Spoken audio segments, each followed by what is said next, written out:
ESPN 94.1 FM and AM 930 present The Drive. Brought to you by Huntington Federal Savings Bank. Local then, local now. Member FDIC.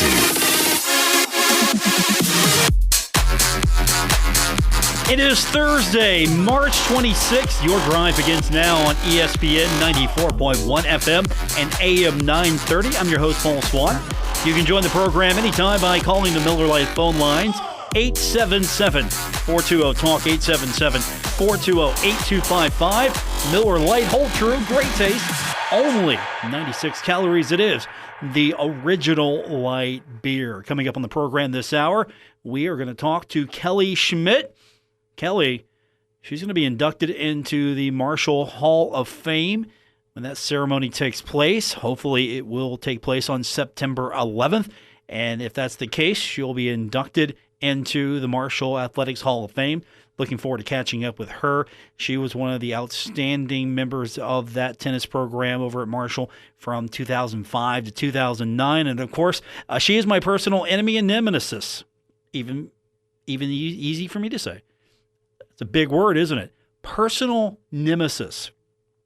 We'll talk tennis. We'll probably talk trash about all our favorite sports teams. All of that's coming up. That's a segment I'm looking forward to. I do have to acknowledge and start off with some sad news tonight. Fred Curly Neal, who was the face of the Harlem Globetrotters for 22 years, he passed away this morning in Houston. He was 77. He played in more than 6,000 games in 97 countries. The Globetrotters all over the globe barnstorming. He was on that team from 1963 to 1985. You had to be pretty good to be on the Globetrotters, especially back in those days. You had to be pretty good. He joined the Globetrotters after averaging more than 23 points per game during his senior year, while leading Johnson C. Smith University to the CIAA title. I don't know where to begin. I'd get up on Saturday and I'd tune in ABC's Wide World of Sports, and I get to see the Globetrotters.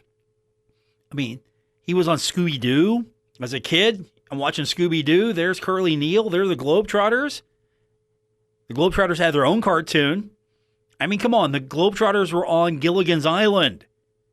They saved Gilligan's Island from a mechanical basketball team. I mean, they were all over the place. They were doing everything. And, of course, it was just fun to watch the Globetrotters for a long time. For me, that was basketball. Wasn't what I saw over at the Henderson Center or what I saw over at the Field House. Wasn't that. No. Harlem Globetrotters. That was basketball for a generation. And I know it's different today.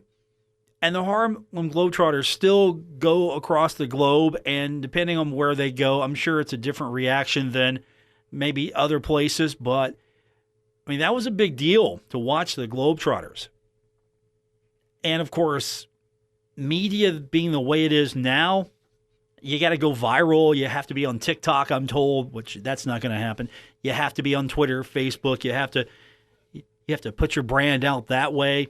And in a simpler time, they were everywhere. You knew who the Globetrotters were. You knew everything about them. So that's sad to see that Curly Neal passing away at 77. I mean, he's an icon in basketball. He's definitely a guy that, you know, as a kid, I remember vividly all the fun I had watching Globetrotter games, and he was the face of the Globetrotters for over 2 decades. So sad news today. Now, of course, we're dealing with the continuing fluid nature of our new reality. Still a world without major sport right now. And here's a reason why. That the coronavirus all across the country now, and you're trying to contain the outbreak and you're trying to flatten the curve so you don't overwhelm the healthcare system. And I know in New York, they're definitely battling in other hot spots. But Europe's dealing with it also. And here is just an example, a reason why you have to shut down sport. You have to shut down any and all sporting events. According to the Associated Press, a Champions League match between Atlanta and Valencia in February might have been the reason why the virus spread rapidly in the country. Atlanta hosted the Spanish team on February 19th, and the game is being described as Game 0 because it was played just 2 days before the first positive case of COVID-19 was confirmed in Italy. Can you imagine how many people at that event became carriers? How many people in a group setting, not just 10, 20. I'm talking about a match, a sporting event where there are so many people and you're close to each other and it will spread. That's why you shut down sport. I mean, that's just a prime example. If you need an excuse, you need a reason, here it is. That's your prime example right now. So we're still dealing with the aftermath, and of course the NHL is still trying to figure out if they're going to have a season.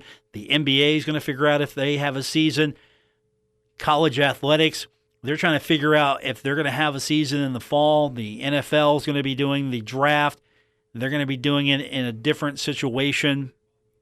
It's going to be in studio. It's not going to be the usual pomp and circumstance. It's still going to be the NFL draft, but it's not going to be the fan event that it has become. It's not going to be that. So, where are we at right now? I don't know. But that's just a snapshot of why you have to shut this stuff down. Because you've got people coming in for that and then leaving. And if the NCAA tournament would have been allowed to go on, you'd have people going in and coming out, and you don't know if anyone's a carrier or not, and then all of a sudden this thing spreads all over the place. More so than I think we're seeing now. And I'd rather be a little bit more cautious than under cautious. I just want to be, at the end of the day, I want to be the right amount. And if that means I have to go over a little bit, I'll still accept that as the right amount. We're going to turn our attention to tennis. Tennis of years ago. Kellie Schmitt, one of the best tennis players ever at Marshall University. She's going to join us on the program. We'll eventually talk about tennis with her, but as she is my own personal nemesis, she is, after all, the villain to my story, because everyone's the hero in their story. Kellie's the villain in my story, and I'm going to meet face to face. And trust me, if you watched AEW wrestling last night like I told you to do, and you saw that last segment, and you're sitting there shaking your head, trust me, this segment with me and Kellie will be way better than that because we'll actually have fun and we'll talk sports and we'll talk about her career. But Kellie Schmitt, she's going to join us on the program when we continue with today's edition of The Drive on ESPN 94.1 FM and AM 930. This is The Drive with Paul Swann on ESPN 94.1 FM and AM 930. Presented by Huntington Federal Savings Bank. Guests with Paul Swann appear via the Miller Lite phone lines. Yesterday, we get the word that the Hall of Fame 2020 class has been announced, and one of the inductees to be honored will be Kellie Schmitt, one of the best tennis players ever to play for Marshall University. Also, my personal nemesis in all things sports. She joins us now on the program. I'm going to take it a little easy on her. She hasn't done this in a while. But first thing, I saw the press release. My first reaction was about time. I text you and get you on the show. But it's been a while since we've done this. But congratulations. I know. Thank you. Pretty exciting. You've had so many things good happen in your sports career. I mean, you're the all-time leader in career combined wins, singles and doubles with 236. I mean, you're Conference USA Player of the Year 3 times, Freshman of the Year in 2006. You're a 4-time all-conference performer in singles. I'm reading from the press release, but it's all true. Conference USA Doubles Championships in 2006 and 2007. First team all-league in doubles with Carolina Soar in 2009. You won the ITA Atlantic Regional Doubles title. I mean, I can go on and on and on. You've got a couple of Dr. Dorothy Hicks awards in your awards chest as well. You're the all-time leader in singles wins. You're second in career double wins, though. I mean, that's a little disappointing. Second, Dominica. You know what, though? I was the coach. I was the assistant coach when she broke it, so that's kind of cool. So that counts. Yeah. So I don't mind that. What goes through your head when I'm listing off all of these awards and honors, and I'm sure I'm missing something, but what just goes through your head as I take you down memory lane, a tour of your career? I really, after reading all of them, I really didn't think I was going to have that great of a career. I thought I was going to be, good, but I didn't think it was going to be like that. And it was just, I don't know, once I got to Marshall, the support system, everything was great, and it helped me just want to, do better for the school and all that stuff. And just, but I never thought I was going to have all those awards, to be honest. So it's pretty cool. When did it start to click in your mind that, hey, I've got a good thing going here. I'm starting to roll here. When did that start to click for you? I think it was after we were at the regional tournament at West Point my freshman year. So it was October, and I had a really good showing there. And I think that was the tournament where I was like, okay, I can play at a pretty high level. And then it just made me want to work harder. And then my freshman year had a pretty good year, but I will remember all the matches I lost. The ones I lost were all to ranked opponents in a 10-point tiebreaker, and so I just wanted to keep working harder and harder because I was so close, but I just needed to get over that hump. But I really think that one tournament in the fall is what really gave me my confidence. Kellie Schmitt is with us. She will be inducted into the Marshall Athletic Hall of Fame. And, of course, you look at your career and you look at the legacy you left behind. I mean, I'm sure right now somebody's chasing you. They're looking at what you accomplished, and I hope somebody's looking at you as the measuring stick because you were such an impact on this program. You even came back and became an assistant coach for a while. I mean, you didn't get enough of the program. You came back. Yep. I don't know. It's pretty cool to have, because right now I'm teaching a lot of younger kids too, and just have all the players now. I mean, even at Marshall, just you can do that, and you did this. This is what's able to be accomplished, and if you just take advantage of what you have in front of you, when Marshall was there, all the coaches and just the town and the school just support you so much, so it makes you want to just work harder. So I just keep telling everybody to just take advantage of what you got to help you. How's the support been? You compare it because you've been other places and you've seen what the support systems look like elsewhere. How would you compare that to Marshall? And do you believe you would have had the same type of career if you went elsewhere? No, I really didn't. As soon as I came to campus for one of my recruiting trips, it's just a big family. So I always wanted, growing up, I wanted to go to the bigger school, and I did get some offers to other bigger schools, but I wanted to go somewhere where, I could play and I could really help out. And then just everybody, since it was a little smaller and more of a family type, they just care so much. Everybody else is kind of oh, well, you're on the tennis team, or you're just a number. So I really don't think I would have the same career anywhere else, honestly, because the coaches, everybody just puts so much time into the program.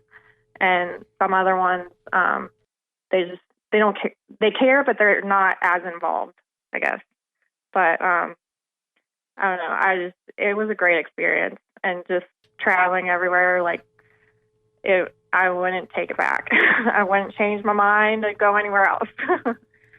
Kellie Schmitt is with us, all-star, one of the very best that played tennis at Marshall University.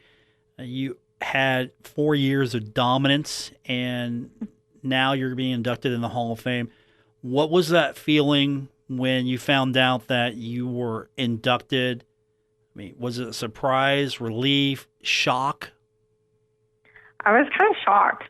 Like, I don't know. I was really excited and I was really speechless. I had no idea what to say. I was just like, that's so cool. Like, so exciting. Like, I can't wait to come back. And I keep saying, like, I kind of wish it would happen sooner just so I can come back and see everybody. But everybody's been texting and congratulating. And it's just, again, like the family part. Like, I haven't talked to some people for a couple of years and they still, reach out and congratulate and all that stuff. So I'm excited. So it still hasn't sunk in yet. I don't think it will until I actually get there. So who nominated you? Do you know? Because you have to be nominated, and of course, you were an easy decision. I'm sure if you didn't get in, I would have had issue with Woody Woodrum and that whole committee. But who nominated you? I don't know. I don't know. So we're gonna have to find that out. We're gonna figure out who nominated you. Or maybe you just came up. You came up on the list of being eligible, and it's just like, okay, rubber stamp that. She's in next. Maybe, because I don't. How long have I been out of school? 10 years. 11, just about, years? yeah. Because you were on the team from 2005 to 2009, and then you came back as an assistant coach because again, you couldn't get enough of the place. Yeah, that's crazy. That's been a long time. Hasn't been that long, really. Cause, I know. I mean, come on, Kelly, you're aging me here. Hasn't been that long. But one of the fun things about you as a student athlete, and just as someone I covered and I would interview and I would talk to, was the fact that, let's be honest, there are some people who are not good on radio. And then you almost taking the microphone out of my hand because, I mean, let's be honest. There's two types of personalities when it comes to student athletes. You got the quiet type, and then you've got the Kellie Schmitt, Carly Timko types. You know what's crazy though?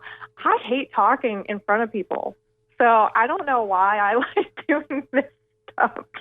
I hate it. Like, I'm dreading the speech in September already.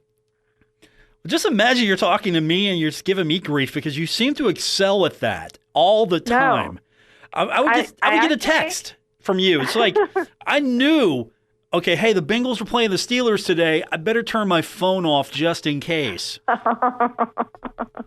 Well, I can't really, the Steelers have not been, I mean, last year was just a disaster, so I can't even say anything this time.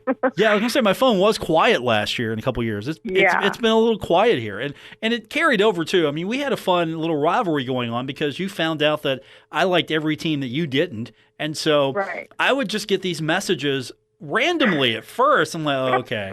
If the Pirates won or the Steelers won or the Penguins won, I mean, we took it to hockey. I mean, you knew where to hit me. Yeah. You knew where to hit me where it hurt, and you went Penguins on me. Yeah, you can't let me find out that stuff. I'm from Pittsburgh. I'm a diehard everything fan. So now you probably are in shock that I actually go to Pittsburgh Pirates baseball affiliate meetings every year, and I come back and I've got Penguins gear from John Mercer, and I've got Pittsburgh Pirates gear. You're probably just stunned right now. See, you're slowly turning to the good side. I like the Pirates. I won't lie. And that's all the hard work I did since I've been there. That's all you. I'll take credit for that. That's all you. And Carly. I'll give Carly some credit, too. Okay. I should have answered that because Greg Brown asked me, he said, how did you become a Pittsburgh Pirates fan? I should have said right there, Kellie Schmitt. That's the reason. I should have said that. Exactly. How can you not? So now that you're post college and you're onto a new aspect of your life, and I don't think we've even mentioned the fact that some good things happened to you at Marshall, not just as your career progressed, but personally as well, because you started a family here, or you pretty much here was the launching pad for you starting a family. Yeah. Met my husband, Tim, there. And then we just keep moving farther south. Now we have two little ones, a 2-year-old Drew and Addison. She'll be 6 months and next week. It's crazy. So they keep us busy, that's for sure. So for those maybe you don't know, you met, or I don't know when you met. You'll have to tell that story, or you're saving it. I don't know. But former assistant baseball coach Tim Donnelly, you married him, and so you started a family with him, and then you both bolted for Middle Tennessee, which I couldn't forgive you for a while because you both bolted for Middle Tennessee. I mean, Yeah. I got over it, but still, Middle Tennessee. Why? Well, I don't know. Nashville. It's a school. She's like, it's Nashville. But it's Nashville. I loved it there. I loved it everywhere. And now we're in, where are we? New Orleans. We're at southeastern Louisiana. So we just keep moving farther down. It's warmer. I mean, it's a smart move, actually. I mean, you start. Oh, it's hot. Do you want to move back up, get away from the heat, or I mean, are you right where you're at? Are you good? I like the heat. It's just, I don't know. It gets a little hot too fast, but I'll get used to it again. But yeah, we like it a lot. It's, it just gets a little warm in the summer, but he's enjoying the school and all the guys he works with. And then I work at Franco's. I work at it's a gym, and it has tennis, and so I enjoy all the people that I teach with and the kids down there. So it's kind of like a good little setup. And the daycare the kids go into is at Franco's, so it's nice. I take them to work and throw them in there, and then go teach a little bit. So, are you hoping that eventually you get to a point where maybe you can take coaching back up? Is that something you still are thinking about, or has that part of your life come and gone? No, I actually, the past couple months, because high school tennis was supposed to start, I'm actually missing the little coaching part of it, because I was helping kids with like doubles, because some were playing doubles, some were playing singles, so it brought back a lot of good memories. But I would definitely like, whether it's college or high school or something, I do miss it a little bit, even though I love teaching, the kids on the side and going to the tournaments and stuff. It's just a different world, I guess. So I do miss it. Do you see a possibility of maybe them one day, and of course, being married to someone who's also a coach, you're going to you both are going to have to make a decision. Hey, where are we going to coach here? You're going to see yourself as a package deal eventually. Hey, you got to hire me here as well. And you see that happening, and me being him, because you'll be the big coach by then. Hopefully, I think when the kids are a little older, it'll be a little easier to figure it out, because I'm just home with them a lot, and without our family down here, it's pretty much just us. So when they get a little older, it could be a possibility. So we'll have to see. Kellie Schmitt is with us. It'd definitely be pretty cool. Kellie Schmitt is with us, and she is going to be inducted into the Marshall Athletics Hall of Fame, and you're representing tennis well. When you get back here, what do you expect to do? Who do you expect to see? Who do you want to see when you get back here? I don't know. I want to see everybody. I want to see John. I don't know. I want to see everybody. I'm trying to make a list of all the kids I coach too, because they've been texting me too, and I hope I can find time to meet up with everybody at least for a second, just to see them. But we're all excited. The kids are coming. Tim's coming. The whole gang's coming up, so we're really excited for that weekend. Kellie Schmitt is with us. She's going to be inducted into the Marshall Sports Hall of Fame, and I know you keep touch with your former coach, and you keep an eye on the program.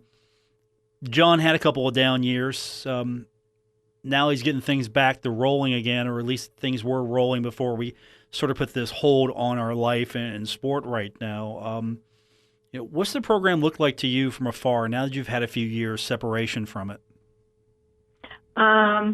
This year up and down the lineup, they were just. I mean, I don't know all the girls, but I know a few. Like Danny, I recruited her. She's a senior, so they're just all solid and all competitors.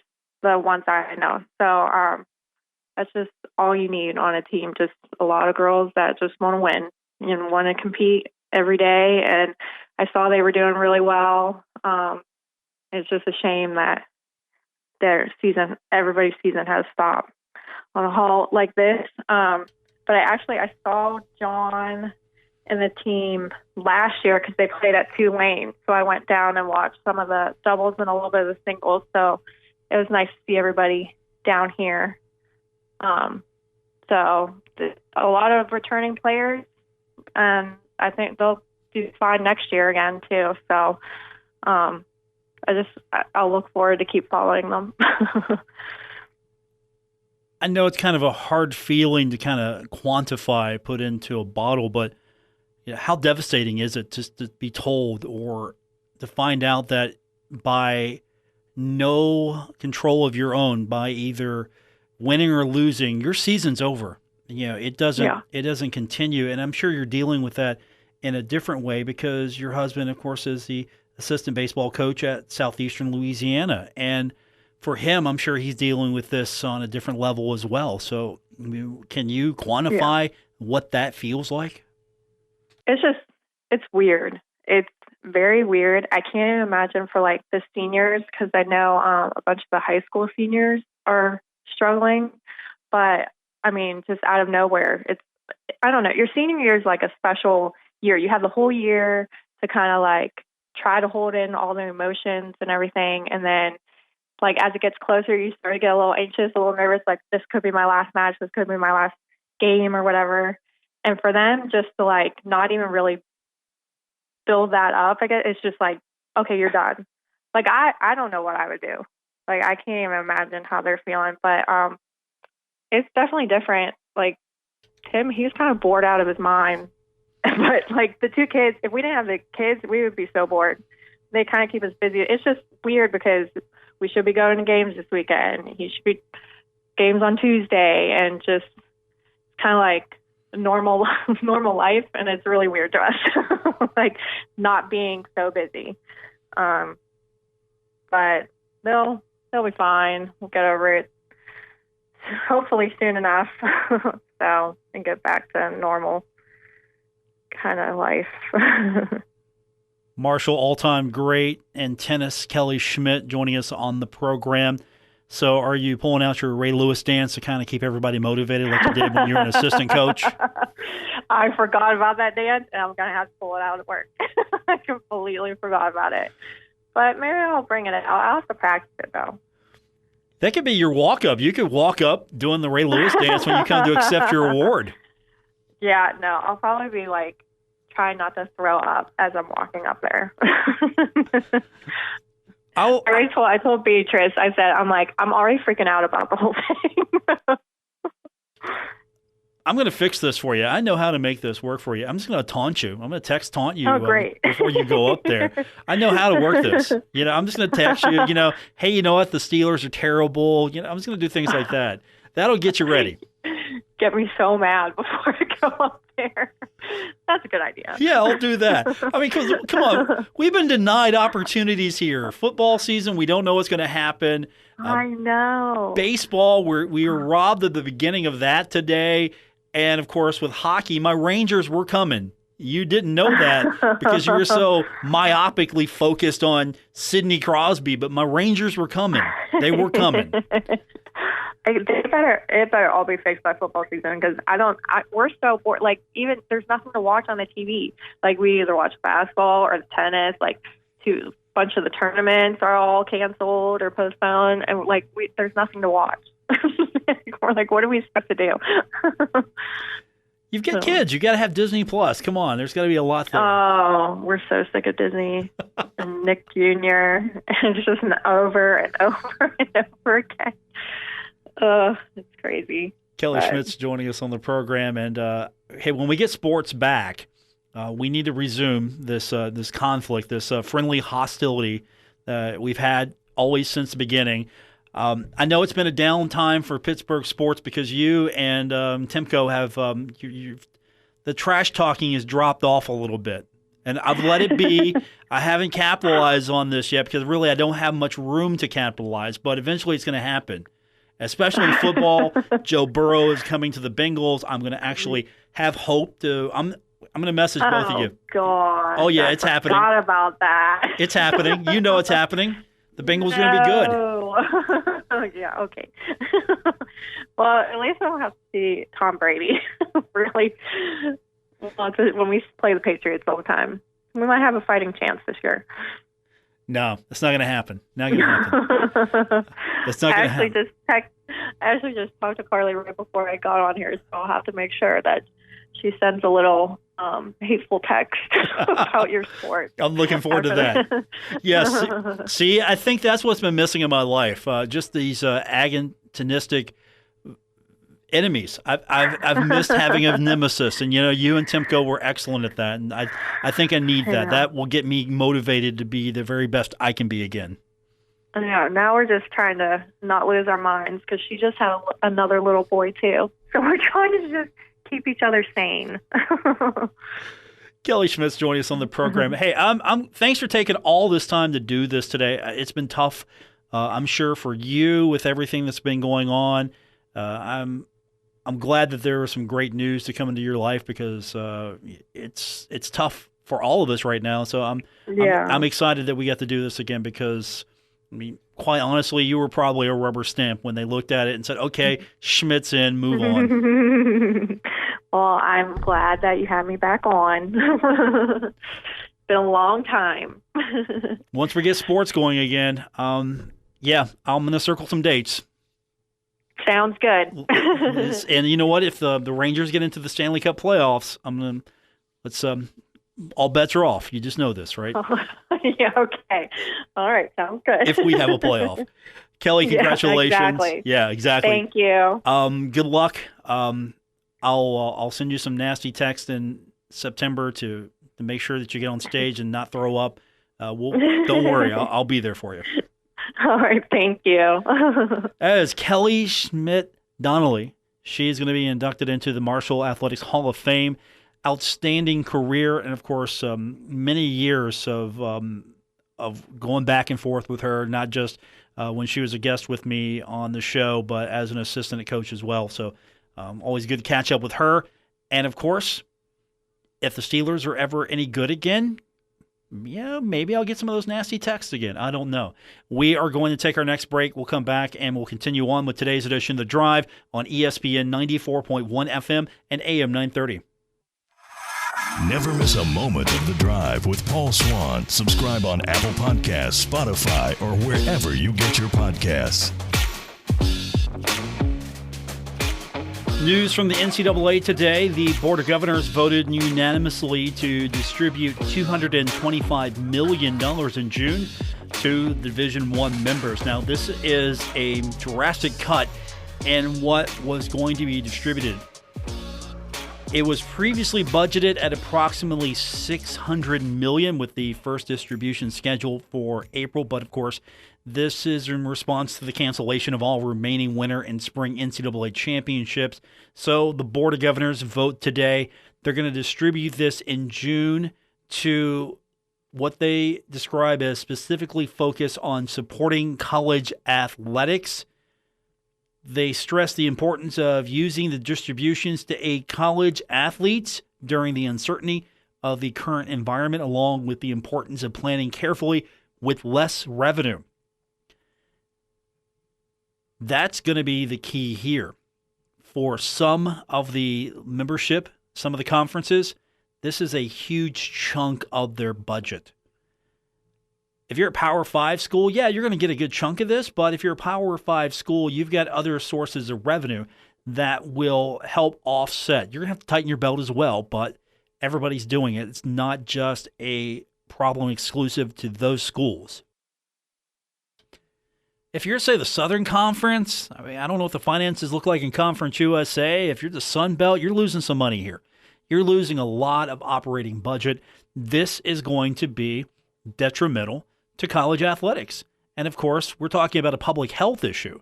And for some schools and some programs, I don't know what the road to recovery looks like. For other programs, they can weather the storm. They might have to come out a little leaner. Okay, so you can't have all the amenities you used to have for your student athletes and all the nonsensical stuff. You know, that super duper recruiting complex you have to have. None of that. You can cut back a little bit and you'll be fine as a program.